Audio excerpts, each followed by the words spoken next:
All right, Apple fanboys, Apple has issued an apology. For the record, I am well aware that everybody who is in the cell phone game right now is evil. I just want you to understand that. Because there are people out there who go, well, Casey, you hate Google, and yet you like Android so much better. Yeah, I get that Android is evil too. It's just that it's a better product than Apple. But Apple's super evil also. So there isn't anybody. And then what do you have? Windows phones even still exist? New ones? Like not new ones. Okay, because did they get out of the OS thing? I know that there's still a couple of them floating around. I don't know. I thought that they I don't know. They may be making them. I don't know. But they were terrible. So and there's a couple of you, like 2 of you, who said that you liked your Windows phone and everything else, but they still making new ones? You looking right now? I don't remember the last time I saw a new Windows phone. So it's pretty much just Apple and Android right now. I mean, depending on the variety. So again, I'm aware that everybody's evil in the cell phone game. Okay, so Apple has issued an apology. They still exist. They're still making those things. No one's buying those. So those are the switch now and we'll give you a free Windows phone. That's what those are. Okay. Apple apologizes for listening to users' conversations with Siri. I told you can't trust her. I told you. So anyway, Apple apologized today for its program that allowed contractors to listen to recordings of people talking to Siri, the company's digital voice assistant. The tech giant's grading program allowed a 0.2% of audio Siri requests and their transcripts to measure how well Siri was responding and to improve its reliability, according to Apple. We realize we haven't been fully living up to our high ideals, and for that, we apologize. How many times are they going to issue that statement? Because they do it a lot, right? So at some point in time, there has to be somebody in the company, right, who goes, all right, can we just start living up to the high ideals that we have for people, or that people have of us? Can we just start doing that? The answer to that is no. They only apologize when they get caught doing something. An anonymous whistleblower told The Guardian in July that there had been countless times in which contractors could hear conversations between doctors and patients, businessmen, potential criminals, and sexual partners, and those conversations were also connected to location, contact details, and app data. Nice! Isn't that great? And remember, these are contractors. Okay, these aren't quality control people within Apple. These are contractors. We know that customers have been concerned by recent reports of people listening to audio Siri recordings. I almost said Syria, but Siri recordings as part of our Siri quality evaluation process, which we call grading, the apology said. We heard the concerns, immediately suspended human grading of Siri requests, and began a thorough review of our practices and policies. We've decided to make some changes to Siri as a result. Can you make her functional? Because she sucks. She's terrible. While Apple acknowledges the importance of privacy as a human right in the beginning of its statement, it goes on to say that users' personal data makes Siri better. Yeah, so you allow people to opt in when they launch Siri. This isn't hard, okay? But again, the reason they don't do that is people will most of the time go, no, I don't want Siri listening to me. Why would I want that? And so what they do is they just go ahead and stick it somewhere that they can do it in the giant legal documents that nobody reads. You go ahead and you sign off on those things electronically. They do it. And then when you find out about it, you're upset. So technically they told you, but they hid it. They buried it, and they were just, as a way for them to go ahead and get as much data as possible. The problem is you start running into some serious legal issues if you're listening into somebody who's talking to their lawyer, their doctor, or what have you. In order for Siri to more accurately complete personalized tasks, it collects and stores certain information from your device. Apple sometimes uses the audio recording of a request as well as the transcript in a machine learning process that trains Siri to improve, the statement says. Apple plans to end its process of hiring contractors to listen in on conversations in an attempt to improve Siri's performance, and will rely on computer-generated transcripts to help the voice assistant to be more accurate. So there's going to be computer-generated transcripts of your sexting. Well, not sexting, but your dirty talk, your pillow talk, all that stuff. So this is going to be nice. It's going to be written down now.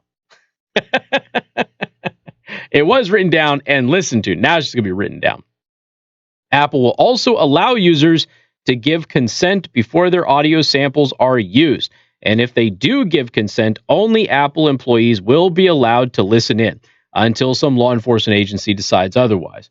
Apple is committed to putting the customer at the center of everything that we do, which includes protecting their privacy, yada, yada, yada, yada, yada.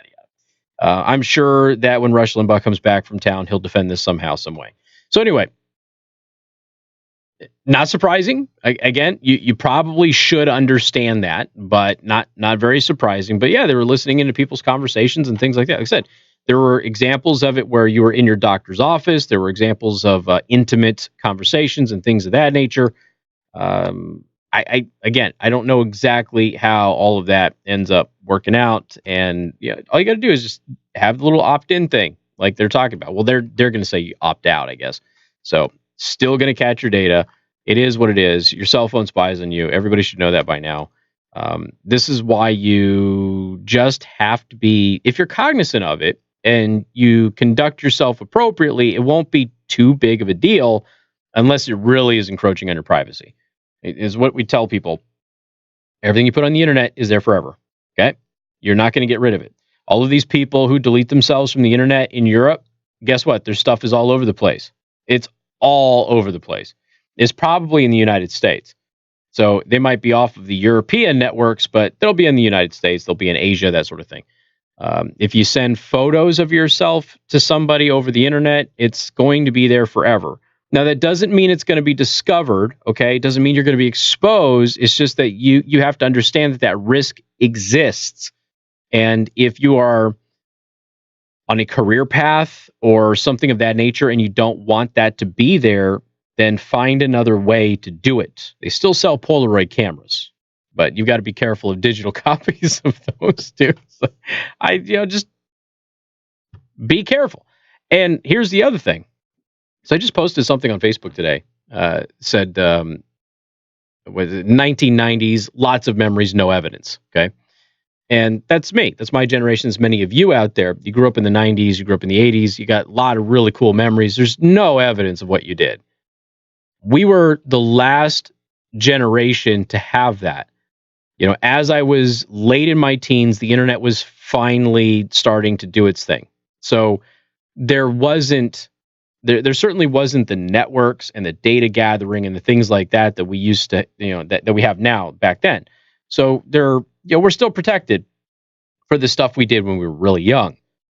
The generations now, millennials, Generation Z, they don't have that protection. Everything that they have ever done growing up and all of the stupid things you do when you're a kid and a teenager and a young adult right out of your teens, all of that stuff is now documented forever.